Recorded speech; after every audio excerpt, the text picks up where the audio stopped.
आप सभी का स्वागत करती हूँ। मैं दमोह की रहने वाली हूँ। 2001 में मेरी शादी यहीं दमोह में राम किशोर से हो गई थी। मेरा पति दिखने में बहुत कम हाइट का था। वह सरकारी जॉब पर था। जब कोई सरकारी जॉब आदेश आता था तो वह लोगों की संपत्ति खुद करता था। 2022 तक मेरा अपने पति से खूब बनती थी। फिर पता नहीं क्या हुआ कि हम दोनों के झगड़े होने शुरू हो गए। वह सारा दिन ऑफिस में काम रहता था। मैं सारा दिन घर में अकेली ही रहती थी।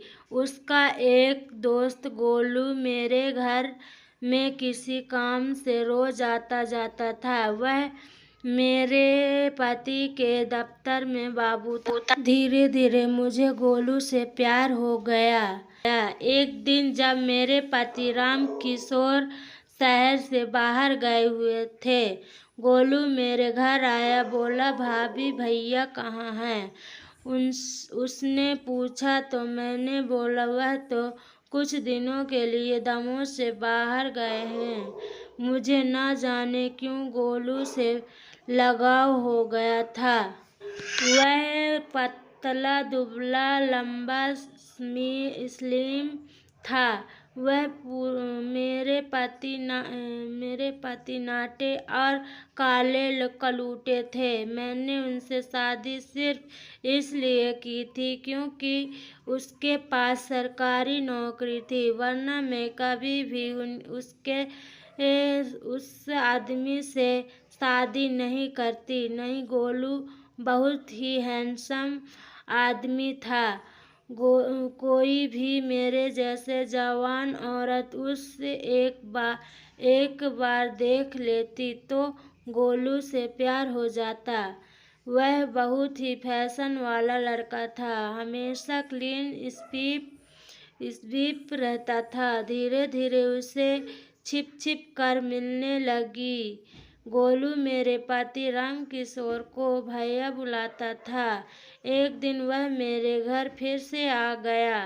गोलू अच्छे से जानता था कि राम किशोर मेरे पति घर पर नहीं है।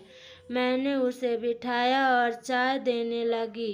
गोलू ने मेरे हाथ पर अपना हाथ रखना चाहा। मैंने कोई ऐतराज नहीं किया। गोलू जान गया था कि जब उसकी चाय खत्म होने वाली थी कि गोलू मुझे बोला कि मैं आपसे प्यार करता हूँ। मैं बोली, फिर क्या था? मैं तो पहले से ही आपको पसंद करती थी। अभी मेरे पति राम किशोर को आने में 3 दिन बाकी थे।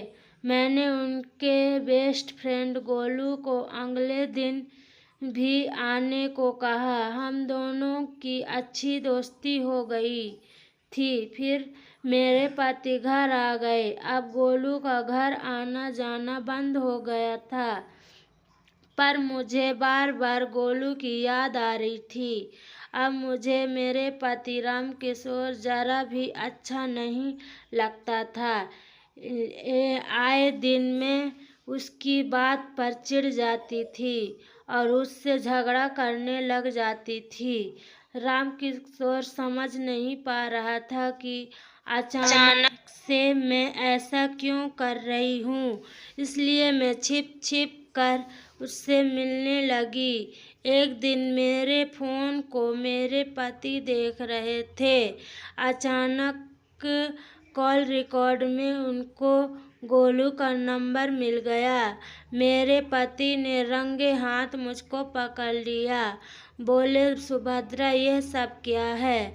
तुमने आधे घंटे गोलू से बात की क्यों? किस लिए?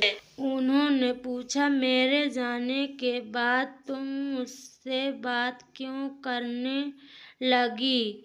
अब मुझे डर लगने लगा कहीं वह मुझे कुछ कर न दे। गलती मेरी थी। जो मैं शादीशुदा होते हुए भी एक पराये पुरुष से बात करने लगी। शर्मिंदगी के बारे में उनके सवालों का कोई भी जवाब नहीं दे पाई। मैं इस बात पर बहुत नाराज थी कि मेरा भांडा फूट गया। आए दिन हम मियाँ बीवी के झगड़े होने लगे। अब मैं उसके पास एक सेकंड के लिए भी रहना नहीं चाहती थी। मैंने अपने पति को छोड़ दिया और गोलू के घर जाकर रहने लगी।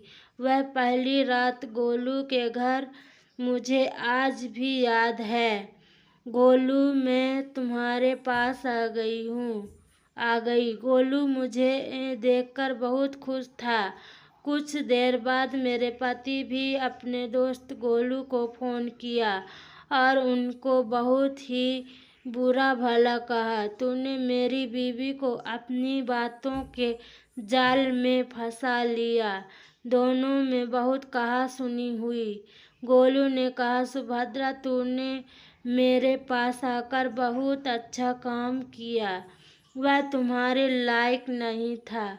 कोई ज़रूरत नहीं उसके पास जाने की। गोलू बोला। फिर गोलू को शांत करवाया। मैंने सबसे पहले नहाया और फिर गोलू के लिए खाना बनाया। फिर हम दोनों ने खाया। अब मैं गोलू के पास ही रहने लगी।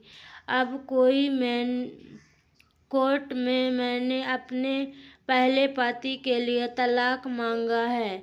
मैंने फैसला किया कि मैं गोलू से शादी कर लूँगी।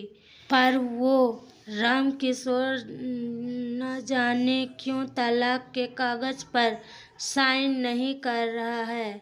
उसको उम्मीद है कि मैं घर ज़रूर वापस आऊँगी। तो दोस्तों, यह थी आज की कहानी।